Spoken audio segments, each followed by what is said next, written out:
pessoal! Bem-vindas e bem-vindos a mais um Diálogos Olimpianos. Eu sou a Tairine Fabres, aluna de graduação do curso de História da UFSM do 5º semestre.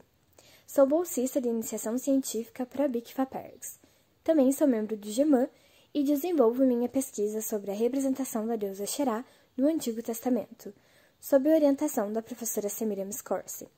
E nesse episódio do nosso podcast, eu vou falar um pouco sobre a Xerá para vocês, apresentar essa deusa, os estudos em torno dela, as fontes em que ela aparece e os seus contextos. Os estudos em torno da figura da deusa Xerá receberam notoriedade após 1928, quando em uma escavação na antiga cidade-estado de Ugarit, que é atual território da Síria, foram descobertos mais de 1.500 textos em fragmentos de tabletes de argila, sendo que alguns deles faziam menções a essa deusa. Não que não existissem trabalhos sobre ela anteriores a essa data, porém eles tinham como fonte, em sua maioria, apenas o que aparecia sobre a Xerá no Antigo Testamento. Além disso, as menções anteriores acabavam caindo na problematização que hoje já foi superada ou ainda é discutida com grande preocupação pela teologia, que é o uso do Antigo Testamento como fonte histórica. Bem, nesses textos da cidade de Ugarit, a deusa Xerá se destaca por aparecer em um conjunto chamado de Ciclo de Baal, datado aproximadamente entre os séculos XIV ao XII antes da Era Comum. Além dessa fonte, a Xerá aparece também em materiais arqueológicos como vasos, lápides e algumas estatuetas da região do Antigo Israel. Nós estamos falando, então, de mais ou menos século IX até meados do século VI, antes da Era Comum. E, por fim, a deusa também aparece no Antigo Testamento, cerca de 40 vezes.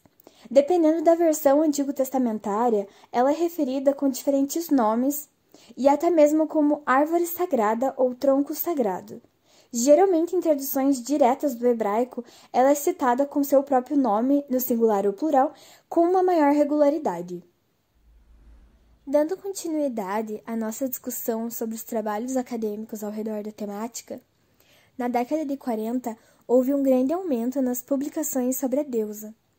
Outras 2 décadas de grande destaque foram as de 70 e 80, com a preocupação ao redor do feminino, a ênfase no movimento feminista e também por conta dos achados arqueológicos do Antigo Israel.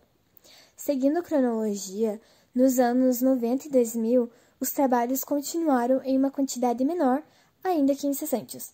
Dessa maneira, para quem quiser saber mais sobre o tema, eu recomendo a leitura dos trabalhos da dinamarquesa Tilde Binger, de 1997, do inglês John Day, de 2000, e da brasileira Ana Luísa Cordeiro, de 2009. No Ciclo de Baal, essa série de textos achados em tabletes no território da antiga cidade de Ugarit, como eu havia falado, a deusa Xerá recebe várias nomenclaturas e títulos. Alguns deles são de Senhora Axera do Mar, Elat e Kutchu. E nesse contexto ugarítico, a deusa desempenha um papel de criadora dos deuses, tendo mais de 70 filhos. As evidências apontam que ela seria consorte do deus El, e no ciclo de Baal, dos textos ugaríticos, representa a mulher ou esposa ideal, dado vários momentos em que suplica seus desejos ao seu marido e intermedia a relação entre deuses, como a relação entre El e Baal e a questão da permissão que Baal necessitava para construir seu palácio. Também é observável a importância dessa deusa no panteão ugarítico pela forma como se transportava, sempre acompanhada e carregada, sendo a única deusa que se locomovia dessa maneira. Binger discute sobre esses assuntos, nos chamando a atenção para os adornos e a comitiva que acompanha Xerá até ela. O que podemos ver, por exemplo, em um fragmento dos textos do Ciclo de Baal que eu separei para vocês e que minha colega Luísa Batu Rubim irá ler para nós.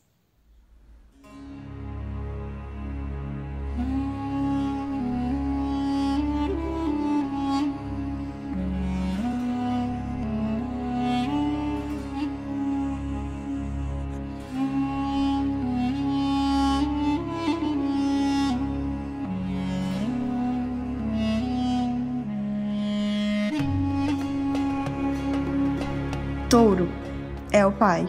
E a senhora Asherá do mar respondeu: Ouça, ó Kut va Amhar, ó pescador da senhora Asherá do mar, amarre o cavalo, ensile o garanhão, coloque cordas de prata, freios dourados, prepare as cordas de minha égua. Kut va Amhar obedeceu. Ele amarrou o cavalo, encilhou o garanhão, colocou cordas de prata, freios dourados, ele preparou as cordas da sua égua. Kut va Amhar apertou, colocou Asherá na parte de trás do cavalo, no lindo dorso do garanhão. Kut explodiu como uma chama, Amhar como uma estrela na frente. Atrás veio virgem Anat, mas Baal partiu para o pico de Sapã, e então ela se dirigiu a El, nas nascentes dos rios.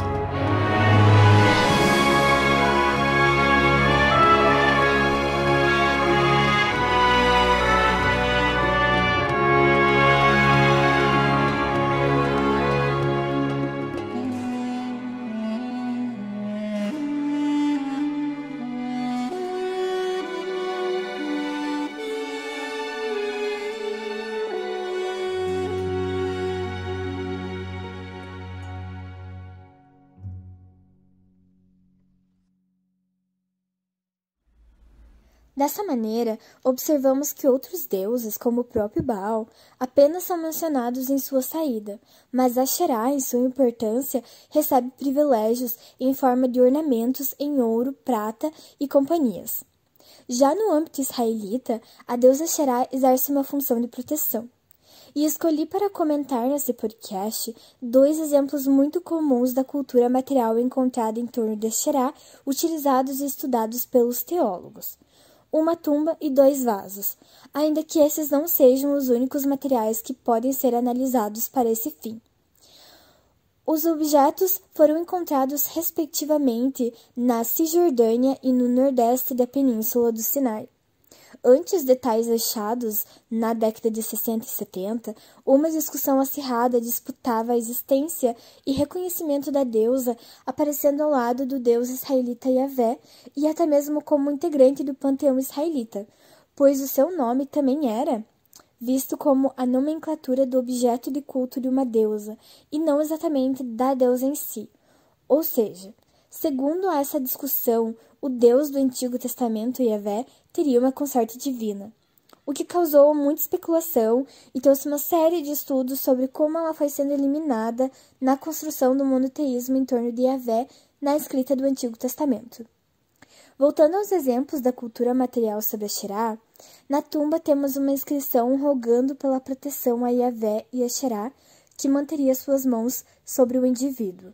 E nos vasos identificamos 2 bênçãos, uma em nome de Yahvé de Samaria e sua Asherá, e outra é Yahvé de Temã e sua Asherá.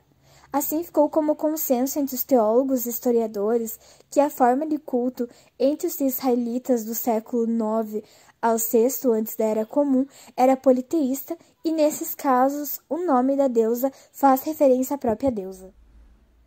No Antigo Testamento, por outro lado, na maioria das vezes, a alusão que temos a Asherá denota um objeto ou um título.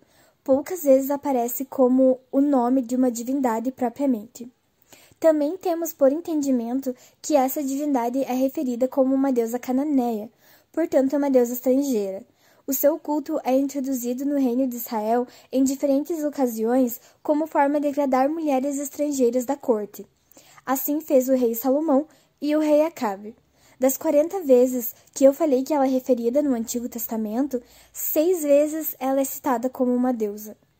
Geralmente as traduções advindas do grego mudam o nome de Asherá para Astarte ou árvore sagrada e derivados, como podemos ouvir nas passagens a seguir que eu selecionei e minha colega Dandara Perlin irá ler para a gente.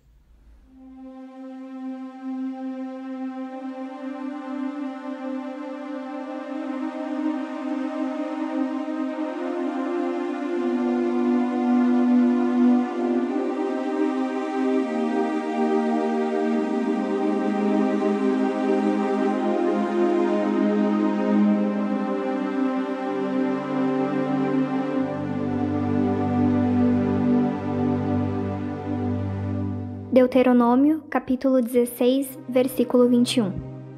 Não plantarás um poste sagrado ou qualquer árvore ao lado de um altar de Yahvé teu Deus que hajas feito para ti. Juízes, capítulo 6, versículos 25 ao 26.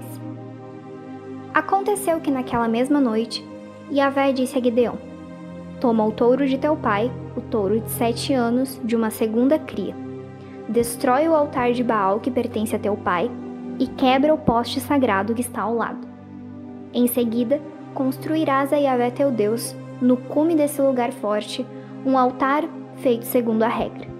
Tomarás então o touro da segunda cria e o oferecerás em holocausto sobre a lenha do poste sagrado que terás destruído.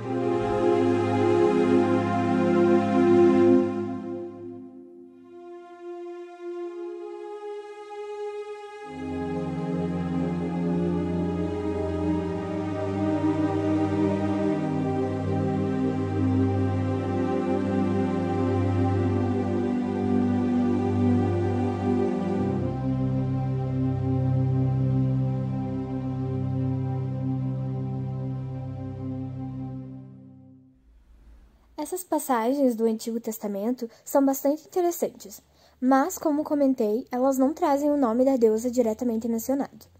Uma dessas referências do nome da deusa em si é em 1 Reis, capítulo 18, versículo 19, durante o embate que está se formando entre o profeta Elias e a rainha Jezabel, uma mulher politeísta e não israelita. O trecho diz: Pois bem, manda que se reúna junto de mim no Monte Carmelo todo Israel com os 450 profetas de Baal e os 400 profetas de Xerá que comem à mesa de Jezabel. Essa citação, segundo o pesquisador John Day, pode ser um acréscimo posterior àquela escrita pelos escribas deuteronomistas. Porém, não deixa de evidenciar a identificação da deusa na sociedade hebraica e a existência do seu culto. Ainda de acordo com Day, outros trechos demonstram que aquela sociedade tinha hábitos que iam contra o monoteísmo que se planejava. Quando observamos leis que proíbem o plantio de árvores como a Xerá ao lado de altares de Yahvé, por exemplo, na passagem de Deuteronômio que ouvimos, temos um indício do suposto politeísmo investigado. Bem, dessa forma, debatemos hoje sobre essa figura múltipla que é a Xerá em diferentes panteões e com diferentes atributos. Utilizamos o livro The Ugaritic Baal Cycle Volume 2, de 2009, para os trechos do ciclo de Baal com traduções minhas e a Bíblia de Jerusalém para trechos do Antigo Testamento. Eu espero que tenham gostado e fico disponível para eventuais dúvidas ou críticas e continue acompanhando os nossos próximos episódios. Para quem tiver mais curiosidades sobre os deuses El e Baal, eu sugiro que ouçam o podcast que o Gemma gravou sobre os cananeus e o Antigo Testamento, onde a professora Semiramis entrevista o pesquisador André Daniel Heinck. E para finalizar, eu agradeço todas e todos que me ouviram aqui, agradeço também as minhas colegas Dandara Perlin e Luísa Batu Rubim por terem lido as passagens das fontes que analisei aqui hoje, e ao Danilo Roxette por ter ajudado na edição do áudio desse episódio. E até breve!